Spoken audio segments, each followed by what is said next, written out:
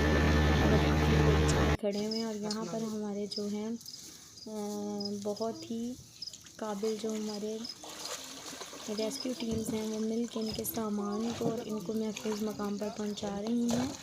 और ये देखिए इस मुश्किल वक्त में हम लोग दुआ ही कर सकते हैं कि अल्लाह पाक तमाम लोगों को अपनी हिफ्ज़ व अमान में रखे, और इस मुश्किल वक्त में हमें एक दूसरे का साथ देने की तौफ़ीक़ अता फ़रमाए। और जितने भी लोग बेचारे बेघर हो गए, अल्लाह ताला जल्द इन्हें अपने घर में जाना नसीब हो और मुश्किलें आसान हों।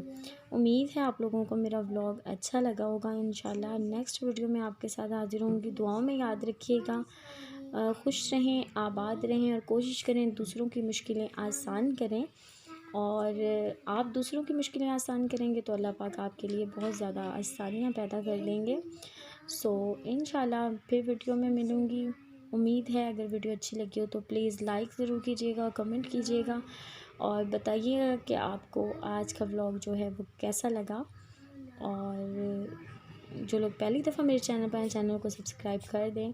दुआ में याद रखिएगा। इंशाल्लाह नई वीडियो के साथ हाज़िर होंगी। अल्लाह हाफ़िज़।